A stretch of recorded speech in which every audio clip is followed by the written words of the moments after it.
Beta followed the flow of the herd and stumbled right onto our hiding spot. In just a few minutes, thousands of walkers crushed the whole building. The fear hit hard, but everything we lived through already turned us into stone. Nobody panicked. We talked fast and moved even faster. The hallway became our first line of defense. I built nail bombs with steel spikes. If any whisperer broke in, they would pay for it, and it would buy the people upstairs some time. The second problem was that ocean of walkers outside. Gabriel said we could drag them to the cliff with speakers. Luke said the speakers were fixed, and we just needed to mount everything onto the wagon. But the wagon sat deep in the woods. To get the gear out, we had to pass through the herd. Walker guts could help us blend in, but walkers weren't the only thing out there. Whisperers hid inside the herd, and their ambush would be deadly.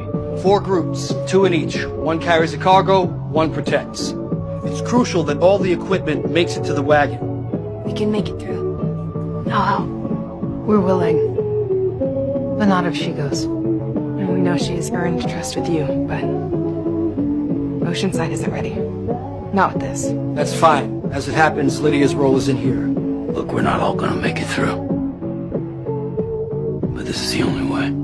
Everyone got to work. We pulled on the ponchos and covered ourselves in walker blood. When we were ready, Gabriel opened the first floor door. Even with all our experience, the roar outside slammed against us like a wave straight to the chest. I took the last spot and shut the door behind us. Every life left inside fell on the 8 of us. We stood at the entrance, hearing those screams tear through the air.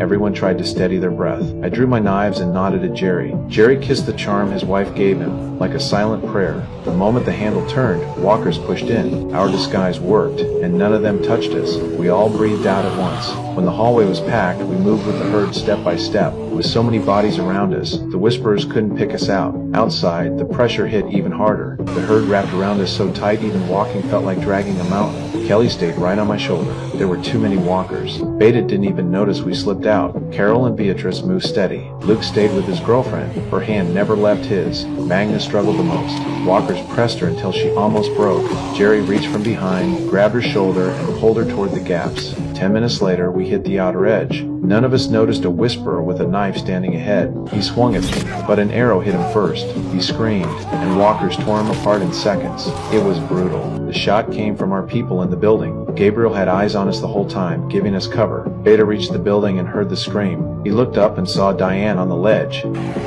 Tighten the herd.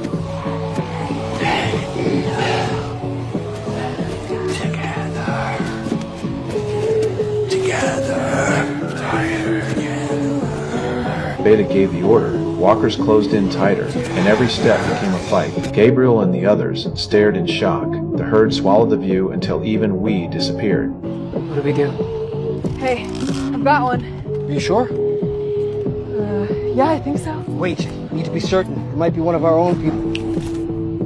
Before anyone spoke, the stairwell exploded with noise, and screams followed. Whisperers had pushed up. My nail bombs went off, and bodies hit the floor. More whisperers came from below. Judith saw it and slammed the door shut. They're coming up.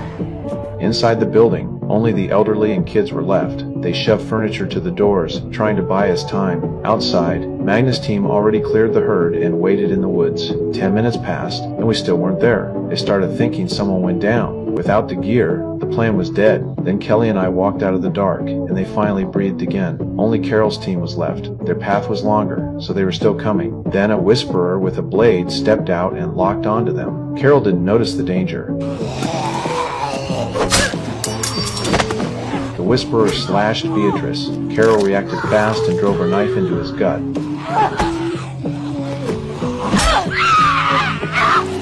I heard Beatrice scream, and my stomach dropped. She knew she wouldn't make it. With her last bit of strength, she pushed the pack toward Carol. Carol's heart broke, but she kept moving. Turning back meant both of them would die. She sprinted toward the meeting point while walkers turned the other way. No one noticed a hand rise from the herd, grab the fallen pack, and step out. Carol saw the figure and thought it was a whisperer. When she got close, she realized it was Lydia. The kid had come to help. When I saw it was just the 2 of them, I understood it all. Beatrice was gone. Half an hour later, Beta lifted his head inside the herd. He heard music from the woods. The sound blasted across the whole field, and the herd turned, flooding toward the trees. The noise was too strong. Even the whisperers couldn't steer them anymore. The sound came from our speakers, and with it we turned the whole fight around.